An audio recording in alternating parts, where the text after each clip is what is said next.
The reason more money makes most people poorer is not bad luck. It is not the economy. It is not inflation. It is something older than all of that, a mechanism encoded in human nature itself, a trap that Midas discovered at the cost of everything he ever loved. And the brutal truth is this: most people alive today are walking into that exact same trap, and they are doing it the moment their income rises. Think about that for a second. Not when their income falls, when it rises. Every raise you have ever received, every bonus, every promotion, each one of those moments carried inside it the seed of a specific kind of financial destruction. Not because the money was bad, because of what the money activated in you the moment it arrived.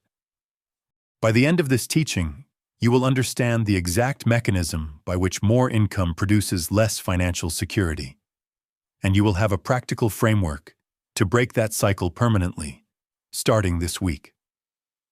A prayer for freedom from the curse of insatiable desire awaits you at the close. The great deception of personal finance is this: the world tells you that your financial problem is income, that if you could only earn more, the stress would end, the debt would disappear, the anxiety would lift. The world is giving you a map with the wrong destination printed on it. Here is the diagnosis, and it is brutal. The personal savings rate in the United States, the percentage of income that households actually keep, has spent decades declining even as household incomes in real terms have grown. More income, less kept. That is not coincidence. That is a pattern. And it is the same pattern that destroyed King Midas. This is not a budgeting problem. This is a psychology problem. The financial industry will not tell you this. The financial industry profits when you spend. It profits when you borrow. It profits when you upgrade the car, the house, the wardrobe, the vacation. The system is not designed to help you accumulate. The system is designed to absorb every dollar you receive before it has the chance to become an asset. And here is what makes this trap so sophisticated. It does not feel like a trap. It feels like reward. It feels like progress. It feels like you finally arriving at the life you worked for. That feeling, that sense of arrival, is exactly how the mechanism operates. The emotion is the delivery vehicle. Midas did not feel cursed when he first touched gold. He felt powerful. He felt chosen. He felt like the universe had finally confirmed what he deserved. That is the setup. The curse comes later. The story of Midas, as Ovid recorded it in the Metamorphoses, begins not with greed, but with gratitude. Dionysus, the god of abundance, offers Midas a reward for a kindness shown. The safe return of Silenus, a companion of Dionysus who had wandered lost. And Midas, standing before that extraordinary access, makes the wish that seems, in the moment, like the obvious choice. Everything he touches turns to gold. Notice what Ovid does not say. He does not say Midas was evil. He does not say Midas was foolish. He says Midas was given access to a power he did not yet understand, and he used it immediately, without architecture, without restraint, without a system built before the abundance arrived. The first touches are glorious. The branch becomes gold. The stone becomes gold. The doorpost becomes gold. And Midas, according to Ovid's account, calls for a feast to celebrate his new power. That detail matters. The first thing he does with unlimited capacity is celebrate. He orders food. He orders wine. He raises the food to his lips. The food becomes gold. He raises the wine to his lips. The wine becomes gold.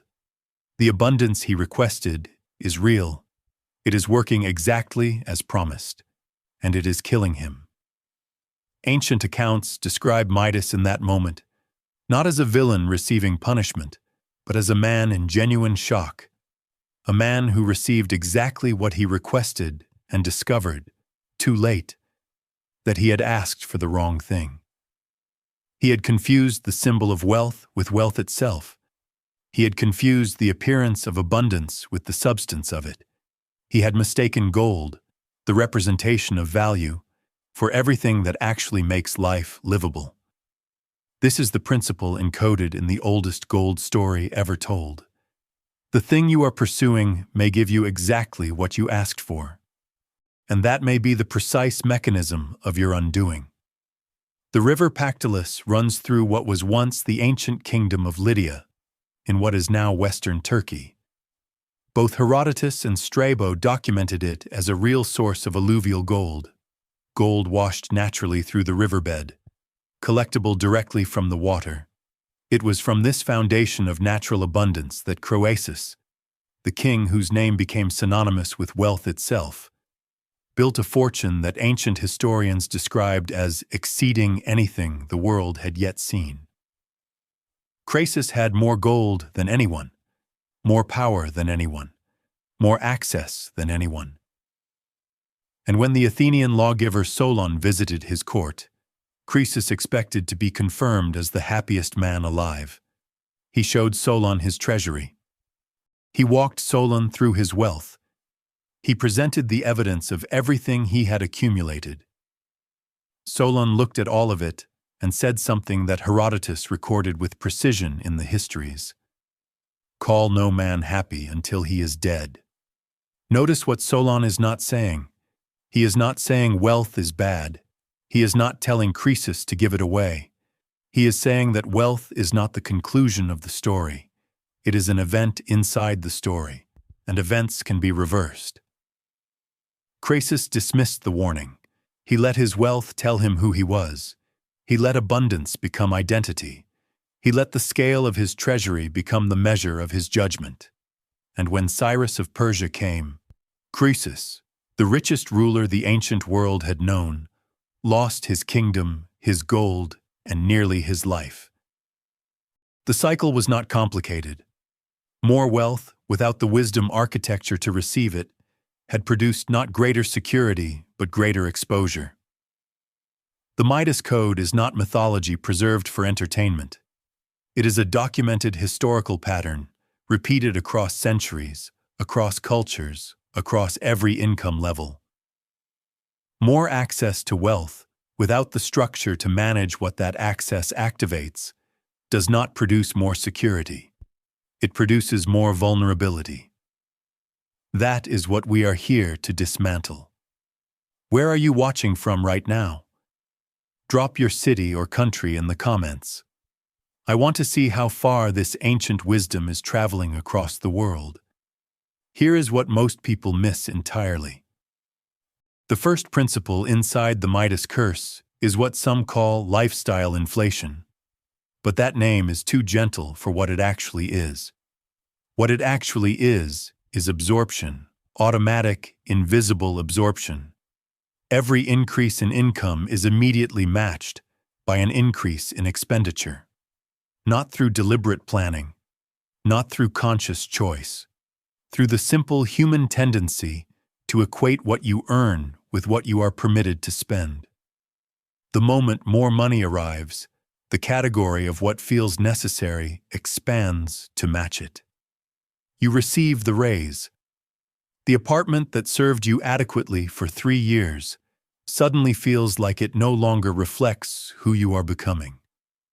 The car that got you to work reliably and safely now feels like it communicates the wrong signal. The vacations your colleagues take are visible to you in a way they were not visible before, because now you could theoretically afford them. The category of needs expands. The raise disappears. The net worth number does not move, and 12 months later, you need another raise for the same reason you needed this one. Benjamin Graham spent decades studying not markets, but the people who participate in markets, and he arrived at a conclusion that extends far beyond investing. The investor's chief problem, Graham wrote, and even his worst enemy, is likely to be himself. Not the market, not inflation, not the economy, the investor, the human being. The mechanism inside the person that responds to money in ways that systematically undermine the very security the money was meant to provide. Notice the word enemy. Graham did not write challenge. He did not write obstacle. He wrote enemy because the behavior is not passive, it is active. It opposes you with the same energy you bring to building. And the higher the income rises, the more resources that enemy has available to work against you. Ask yourself something honest. The last time your income increased, raise, bonus, commission, side income, what did your spending look like in the 12 months that followed? Did it hold flat? Did it decrease? Or did it move upward to meet the new number and then push slightly beyond it, so that at the end of the year the increase had left no visible trace in your actual net worth? If your answer is the third one, you are not uniquely undisciplined. You are human, and you are inside the curse. Here is where the trap becomes invisible. The second principle is comparison pressure, and it operates in a direction most people never consciously track. Here is the mechanism with precision. When your income rises, your social reference group shifts. You begin to move in circles where people earn approximately what you now earn. And inside those circles, there are always people who earn more, people who have more, people who display more. And the mind, which is a pattern recognition system that tracks relative position constantly, begins recalibrating what feels normal to own, what feels sufficient, what feels like enough. This is not vanity as a moral failing.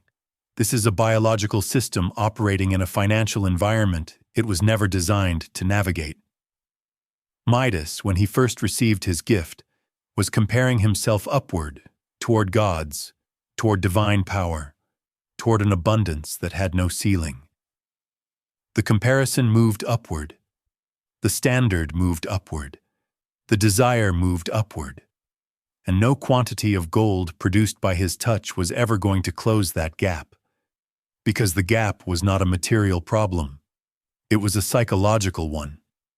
The ceiling kept rising because the comparison kept rising with it. Charlie Munger structured his entire approach to understanding problems around a single method. Invert. Always invert. Instead of asking how to accumulate more, ask how people reliably end up poorer as their income rises. The inversion reveals the mechanism completely. They spend to signal status to a reference group that has no stake in their financial survival. They convert assets, things that produce income and hold value, into displays. Things that consume income and depreciate. And they do it faster and with greater commitment as income rises, because rising income grants access to more expensive signals and larger displays. Consider what this means in terms you can measure. The person earning $50,000 a year and saving 10% is constructing a foundation, however modest. The person earning $150,000 a year and saving 2% is constructing an illusion. The income tripled. The security did not follow. Because the comparison mechanism consumed the entire difference before it could become a foundation. The trap does not care about your income level. It scales with you. Here is where the trap becomes deeper still. The third principle is the debt paradox, and this one operates with a particular cruelty because it is framed at every step as access and opportunity. When your income rises, your access to credit rises proportionally. Banks do not lend based on your assets. They lend based on your income. The higher your income, the more they will extend to you. The larger the mortgage they will approve. The higher the credit limit they will offer. The more aggressively they will solicit your borrowing.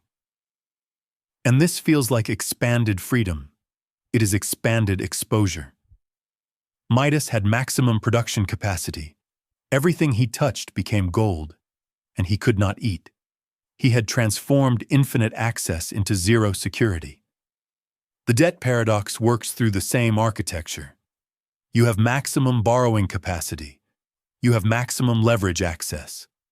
And every dollar of debt you accept is a legal claim on your future income. A future income that no bank, no employer, and no market can actually guarantee. Aristotle, in the Politics, identified what he called crematistic, the pursuit of wealth without natural limit, the accumulation that has no end because it has no purpose beyond itself. He distinguished it from the management of a household, which has natural boundaries and real purposes.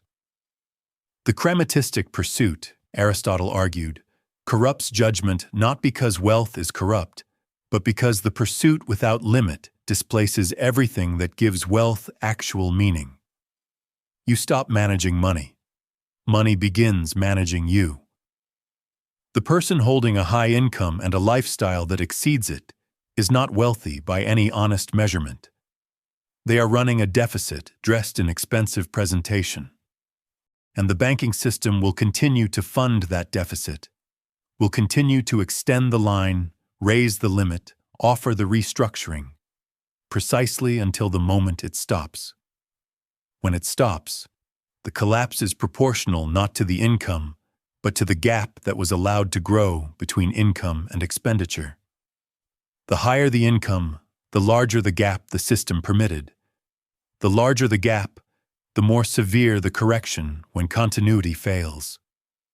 Stop and ask yourself something honest. If your income stopped tomorrow, completely for 6 months, how many months could you sustain your current life without borrowing against the future? Not liquidating assets, not taking on new debt, simply sustaining. If the answer is less than 6 months, the income level you have reached has not made you financially secure. It has made you dependent on continuity. And continuity is the one guarantee that no income can actually provide. But here is the deeper principle that Midas discovered the hardest possible way. The fourth principle is identity capture. And this is the root mechanism from which all the others grow. Because once it takes hold, it makes every other correction feel like a personal defeat rather than a strategic adjustment. When income rises significantly, there is a psychological shift that happens in most people without their awareness. The income becomes the identity. The number becomes the self. The lifestyle funded by the number becomes the evidence of who you are. And at that point, voluntarily reducing the lifestyle, even strategically, even as a deliberate act of building, feels not like a financial decision, but like a regression, like an admission, like losing something that had become load-bearing in your sense of who you are. This is precisely what the story of Midas encodes. The golden touch was not just a resource for Midas. It was who he was. The Midas with the power to produce gold was a different Midas, a more significant Midas, a more chosen one. To reverse the curse, to go to Dionysus and confess that the gift had become destruction, required him to release the identity the gift had created. That was the real cost of the reversal, not the gold, the version of himself that the gold had made possible. John Wesley gave a sermon in 1760 that contained 3 instructions compact enough to memorize and precise enough to build a life around. Gain all you can. Save all you can. Give all you can. Notice the architecture of the 3 imperatives. The first is explicit permission to produce. Wesley was not preaching poverty. The second is the discipline that converts production into permanence. The third is the mechanism that breaks the identity capture. Because genuine giving requires you to hold money loosely. It requires you to treat money as a resource moving through your hands toward purposes beyond your own consumption. rather than as a definition of who you are, evidence of what you deserve, a mirror reflecting your significance back to you. The person who gains and gains and gains but never saves and never gives is Midas at the table.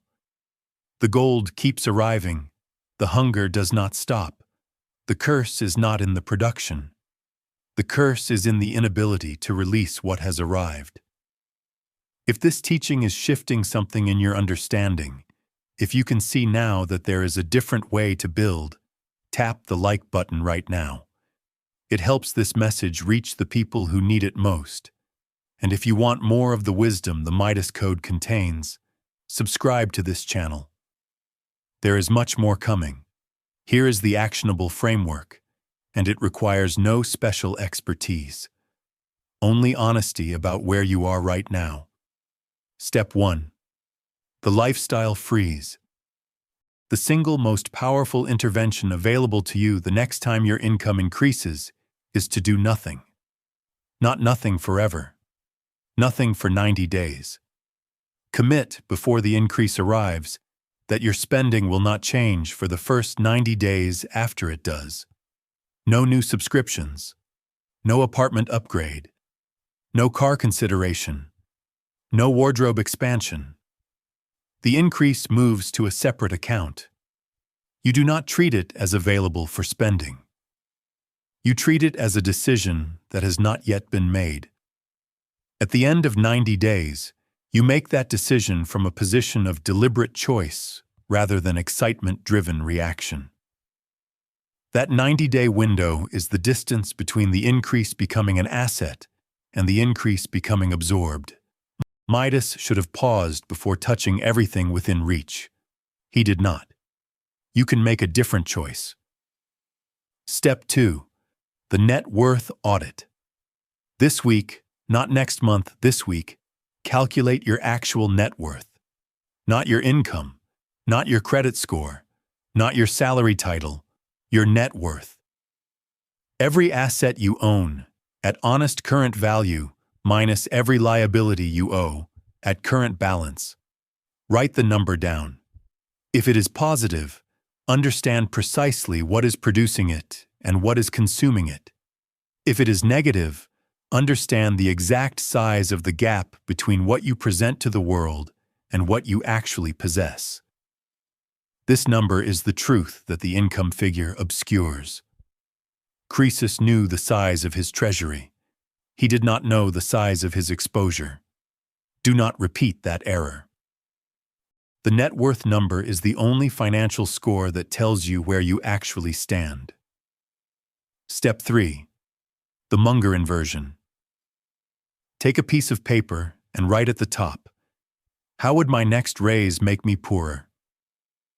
Then answer the question with complete honesty. What would you buy? What would you upgrade? What debt would you feel newly permitted to carry? What lifestyle category would expand automatically? Write it all down. Not to condemn the impulses, to see them clearly before they operate automatically and invisibly. Charlie Munger's principle is that problems you can name explicitly are problems you can actually address. The problems that operate without your awareness are the ones that cost you everything over time. Name them before the money arrives. Diffuse them before they detonate. Step 4. The margin of safety allocation. Benjamin Graham built his entire investment approach on one concept: the margin of safety. Never commit fully to an asset without a buffer between what you pay and what it is worth. Because life delivers surprises, and the margin is what survives them. Apply this principle to income. Every increase, every bonus, every additional dollar, before it reaches your lifestyle, a fixed percentage moves to assets. Not a flexible percentage. Not whatever is left after you have spent. A fixed percentage decided in advance that leaves the account before your spending can see it. 30% of every increase is a working target to start from. If that number feels impossible given your current obligations, That information is among the most valuable financial data you have received. It tells you precisely how far the absorption mechanism has already captured your income. That is the starting point. Not a verdict, a measurement. Step 5. The reference group reset.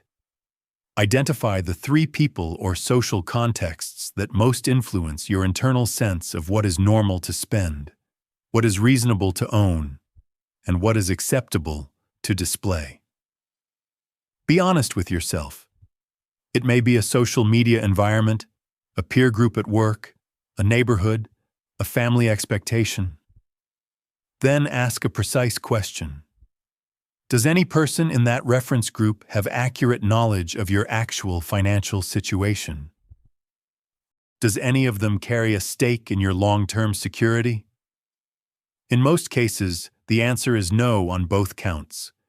Their definition of normal has no relationship to your financial survival. Midas was comparing himself to gods.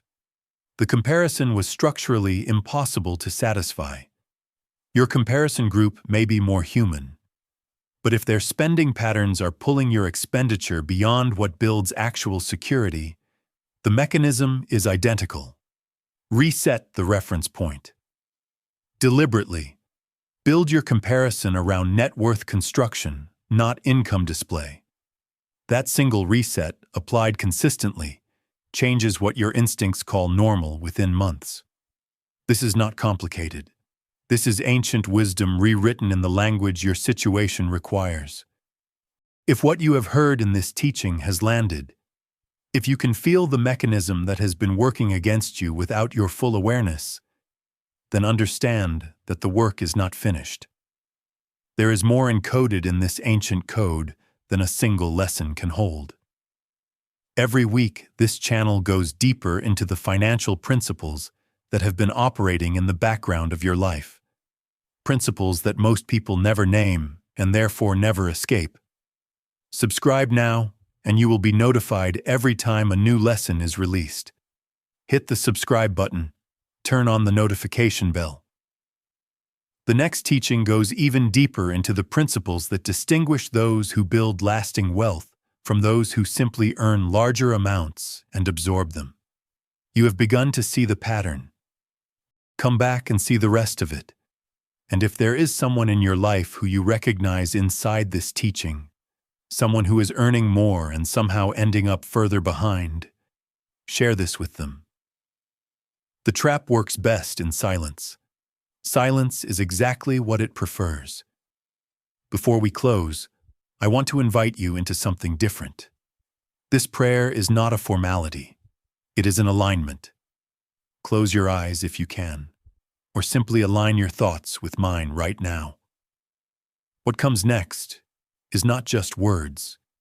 It is an invitation.